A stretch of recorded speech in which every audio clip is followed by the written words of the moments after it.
My husband and I have been married for a little over 5 years now. I will say my daughter 19F and he has an okay relationship, not exactly father and daughter but almost advice asked and given relationship basically. I have never picked up on anything weird from my husband towards my daughter and my daughter has never said or insinuated anything at all as well. On Thursday me and my husband was watching a movie in the living room. We paused the movie as he got up to use the bathroom. I heard him knocking on the door twice. Literally 3 knocks each time on the door a couple of seconds apart. It was loud enough for me to hear him knocking from the living room. The next moment I heard screaming. I rushed to the bathroom and saw my daughter completely naked covering herself and yelling at my husband to get out. I didn't see everything that happened but what I saw after I heard yelling was my husband literally fell over his own feet and struggling to get the bathroom door closed.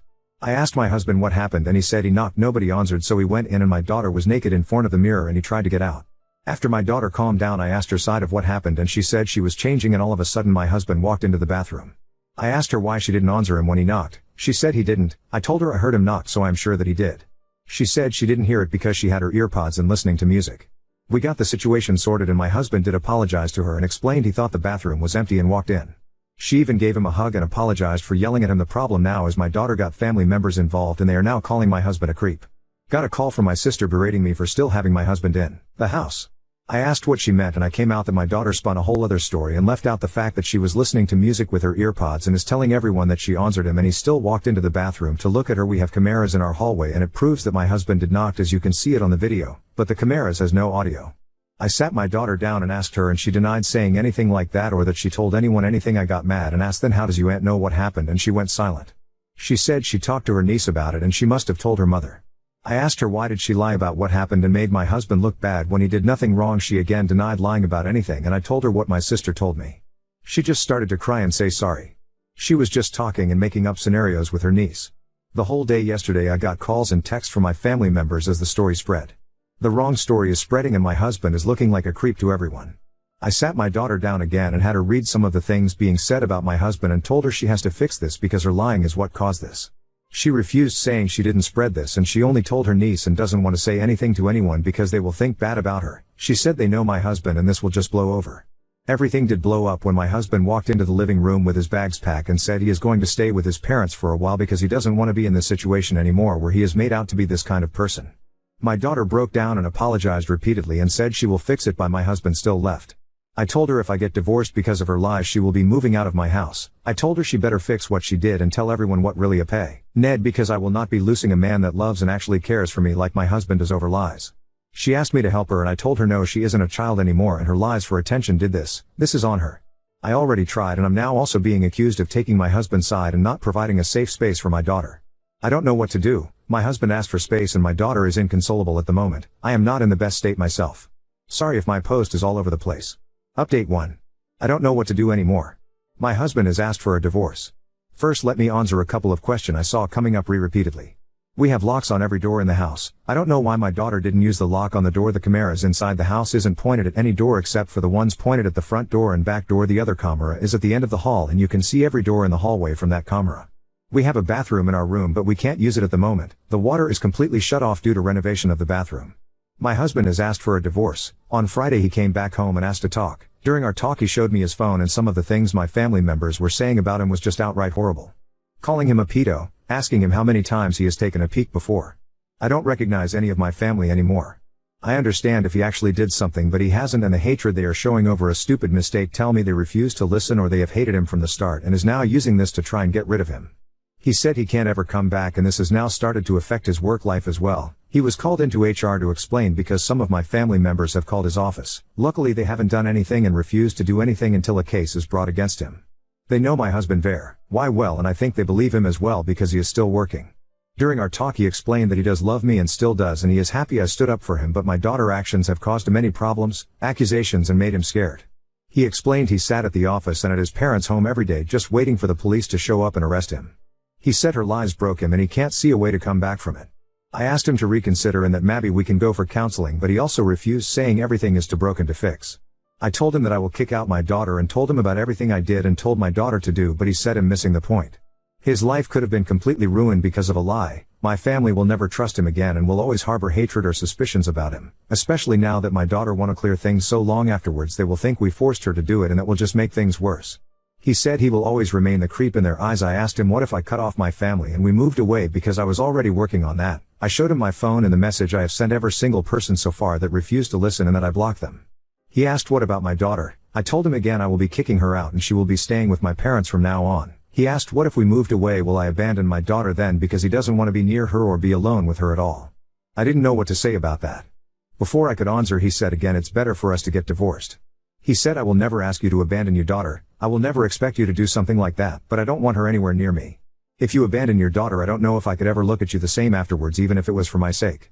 The only solution here is for us to get divorced. My daughter came running down the hallway into the living room, crying. I think she was listening to our conversation. Before she could get a word out, my husband jumped up from the couch and put his hands out and asked her not to get near him. He said, before you say anything, I will start to record the conversation now, and took out his phone. I think I saw something break in my daughter's eyes at that moment, at the realization of everything hit her all at once.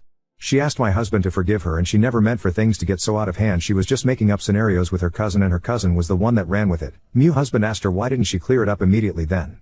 She said she did think it will go this far and thought it will just blow over because everyone knows him. He showed her his phone and asked her to read some of the messages, and my daughter went completely silent.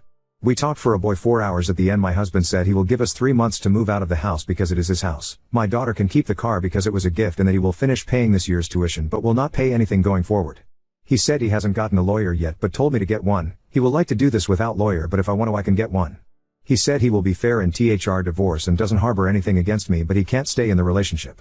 My daughter was just sitting on the floor looking like a ghost, and I couldn't just say anything. Listen to him talk about divorce and what will be split and what not, like it was nothing. He was talking like the last 5 years was nothing and it was just easy to move on.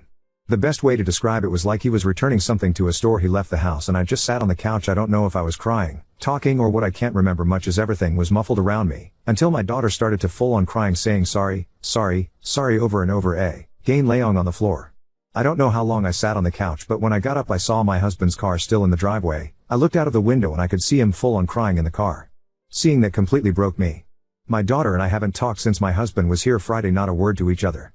My family members have showed up to the house to apologize because apparently my daughter has all of a sudden now cleared everything up, and she herself shared the video from the camera with the family members. Every time they show up I just close the door in their faces. I have gotten Facebook, Instagram, calls and texts from them, and when I block them they keep making new account of use different numbers. I don't want to lose my husband, I really don't. This is the first man I have ever met that has actually treated me with kindness, respect and love, and now it's all over. I have tried to talk to him and tried to convince him to go to counseling with me, but every time I have tried he sends back I can't take the risk. I have tried to meet him in person, but he just says it won't be a good idea. I have gone over to his parents' house but they refuse to let me see him. I have gone to his work to talk to him, but I was told he was sent home by his boss. I truly don't know how to fix this. Having my daughter move out now won't work because I need to be out of the house as well. I don't want anything from my husband, I just want him. I haven't talked to a lawyer yet, but I don't think I can keep the house. He owned it before we moved into the house. I really want to fix this. I still want to kick my daughter out of the house, but will he still give me a chance to fix it even after what my husband said about me abandoning my daughter and not seeing me the same afterwards? Now on to second story. Was betrayed by my high school best friend over a misunderstanding. Now she wants to reconcile, pretending nothing happened. I, 28F, used to be best F, friends with Anna, 28F, since high school. She was popular and outgoing, while I was the introverted nerdy friend. In high school, I had a crush on Ethan, 28M, but I assumed he'd prefer Anna, so I stayed out of it. They started dating, and I supported her with reluctance because of their toxic, on and off relationship. Over time, I grew to dislike Ethan because he was rude and mean. They broke up when we were 21, but got back together with him a year later and eventually got engaged at 23. 3 months before the wedding, Ethan drunkenly called me, asking why I rejected him. I dismissed him and said he was drunk and ended the call. The very next day, I was kicked out of group chats and ghosted by everyone else in our friend circle. When I texted my friends to ask what happened, they gave me the silent treatment. When I reached out to Anna, I found myself blocked. Desperate, I even tried calling Ethan, but my number was blocked too. I had no idea what I'd done wrong and I wished anyone would tell me. That week was hell. Anna's silence hurt the most because, at the time, she meant everything to me. I barely slept, battling panic attacks at night while trying to keep it together for class during the day. If not for my supportive roommates who helped me through my panic attacks, I don't know how I would have made it through. Anna and I attended the same local university but took different courses. I waited for her outside her class. When she came out with her friends, I pulled her aside and asked what was going on. She accused me of being a fake friend who tried to steal Ethan. I denied her accusation and asked for proof, but she went silent and left. They didn't unfriend me on Facebook, but kept posting about their hangouts and the bridal shower, along with indirect jabs at me. I eventually deleted my old account, and changed my number. I slowly rebuilt my self-esteem and moved on. I recently created a new Facebook account. A few days ago, I was added to a group chat for our upcoming reunion, which I had no idea about. They greeted me, calling me class president as if they hadn't shunned me 6 years ago. I left the group, but they messaging me. Anna kept calling, so I finally picked up out of annoyance. She told me that she was sorry for everything and wished for me to come to the class reunion party. The party didn't seem to be complete without the class president every year. She told me that she divorced Ethan after 2 years of marriage. She tried to reach out to me but couldn't find any of my socials or contact info after we graduated. I asked her why she was telling me all this when she was not important to me anymore. She cried. I ended the call and continued ignoring their messages on Messenger. My family says forgiveness is for my own peace and that it doesn't mean forgetting. But I don't feel anything anymore, only indifference. I don't owe them anything to ease their guilt. Update 1. Just a quick disclaimer, I created my Facebook account 2 weeks ago after mustering the courage from my past trauma. I used fake names and ages for anonymity. In reality, we're all 29. My friendship with Anna fell apart when I was 23, and now, 6 years later, we're 29. I know no one has noticed this so far, but I just wanted to clarify. Some people from my previous posts suggested that I reach out to Ethan. However, before I could do so, he reached out to me first. Yesterday, I received a friend request from him, along with a message saying hi in my messenger. So, we talked. He invited me for a coffee this weekend so we can talk about it. I told him to not push his luck and just answer me.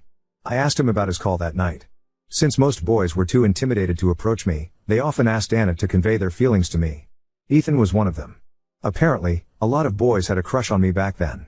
But at the time, only Anna received open confessions, so I assumed I was undesirable, not that it mattered to me.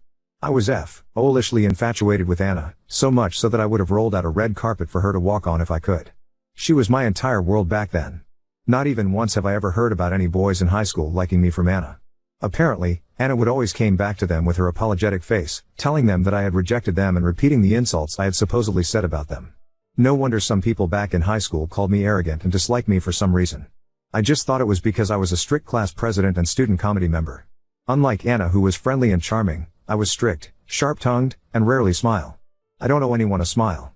Ethan explained that he was mean to me back then because Anna told him I had said he was an orphan abandoned by his parents. This was a particularly sensitive topic for him, as he had been raised by his grandparents since childhood. He later discovered the truth when Anna inadvertently admitted it during an argument. That moment led him to file for divorce.